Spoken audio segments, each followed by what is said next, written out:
আসসালামু আলাইকুম রহমতুল্লাহ। সুপ্রিয় দাখিল পরীক্ষার্থী 2025 সালে যারা দাখিল পরীক্ষায় অংশগ্রহণ করবা, তোমাদের সর্বশেষ সাজেশন, এটাই চূড়ান্ত সাজেশন, কারণ পরীক্ষা খুবই নিকটে। তো তাড়াতাড়ি আমরা সাজেশনগুলো দিয়ে দিচ্ছি। তো এই সাজেশনগুলো ফলো করলে আশা করি খুব ভালো একটা কমেন্ট পাবে।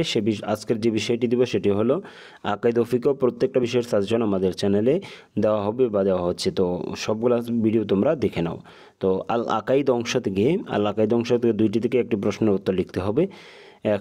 এখানে তোমাদের দেখো, তোমাদের প্রশ্নগুলা যেগুলো দেওয়া হয়েছে, আকাইদের সংজ্ঞা দাও, আকাইদ শাস্ত্রের ক্রমবিকাশ ও ইতিহাস বর্ণনা করো, তারপর আকাইদ অর্থ কি, আকাইদা তো সহিহুল আকাইদা এটার বিশ্লেষণ করো, তারপর কুফুর বলতে কি বুঝো, কুফুর কত প্রকার কি কি, তারপর দেখো মুআজিজা কাকে বলে, গুরুত্বপূর্ণ নবী রাসূলগণের উল্লেখনীয় 5টি মুআজিজা সম্পর্কে বর্ণনা করো। হযরত মুহাম্মদ সাল্লাল্লাহু আলাইহি সাল্লাম এর উপর অবতীর্ণ চিরস্থায়ী মুআজিজা কোনটি, লিখো। তারপরে দেখো আখিরাত কাকে বলে, আল ঈমানু বিল আখিরাত, এটা আল ঈমানু বিল আখিরাতের তাৎপর্য লিখো, এই প্রশ্নটা।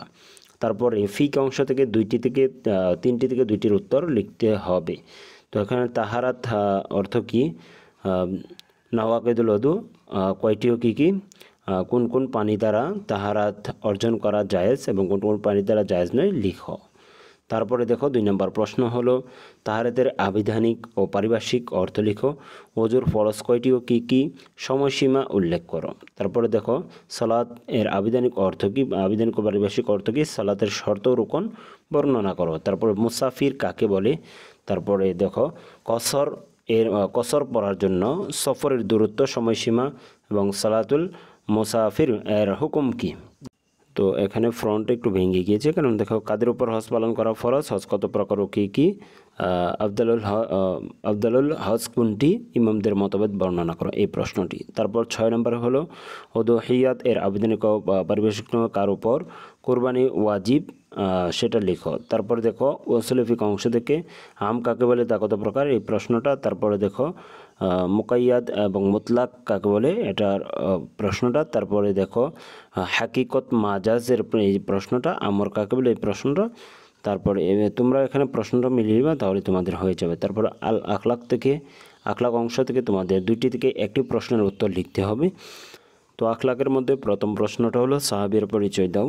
তারপরে দ্বিতীয়ত হলো আল মাদমুল আখলাক, এই প্রশ্নটা। নিন্দনীয় চরিত্রের গুণগুলো লিখো। তারপরে 3 নম্বর প্রশ্নটা হলো সাদিকের সংজ্ঞা দাও। তারপর 4 নম্বরটা হলো খমর। তারপরে দেখো ইলমুল ফিক ও উসুল ফিক এর ইতিহাস, 2টি থেকে একটি লিখতে হবে। উসুলের শাসী গ্রন্থকারের জীবনের বৈশিষ্ট্য লেখাটা খুবই গুরুত্বপূর্ণ তোমাদের জন্য। উসুলের শাসী ও কুদুরি গ্রন্থদের মধ্যে পার্থক্য, এটা লিখতে হবে। কুদুরি গ্রন্থের প্রণেতার জীবনী লিখো, তো এটাও গুরুত্বপূর্ণ। তো এই ছিল তোমাদের আকাইদ ফিকহের, এখানে তোমাদের সবগুলো প্রশ্ন আমরা এখানে দিয়ে দিলাম। আশা করি তোমরা এখান থেকে খুব ভালো একটা প্রিপারেশন নিতে পারবে, আর এটা তোমরা যদি ফলো করো এই সাজেশনটা, তাহলে তোমরা ভালো একটা রেজাল্ট অর্জন করতে পারবে। এখান থেকে শতভাগ কমন থাকবে। আর এমসিকিউগুলা, তোমাদের এমসিকিউর জন্য কিন্তু আমরা এমসিকিউ শিটও দিয়ে থাকি, পাশাপাশি আমরা স্পেশাল বুলেটিনের পাশাপাশি এমসিকিউ শিটও দিয়ে থাকি। তো সেই শিটটাও যদি তোমরা নিতে চাও, সাজেশন স্পেশাল বুলেটিন নিতে চাও, স্ক্রিনে দেওয়া যে নাম্বারটি রয়েছে হোয়াটসঅ্যাপ ইমোর মাধ্যমে আমাদের সাথে যোগাযোগ করে তোমরা সেই সাজেশনটি আমাদের কাছ থেকে গ্রহণ করে নাও। দেখা হবে পরবর্তী কোনো ভিডিওতে। আর সে পর্যন্ত ভালো থাকো, সুস্থ থাকো, আল্লাহ হাফিজ।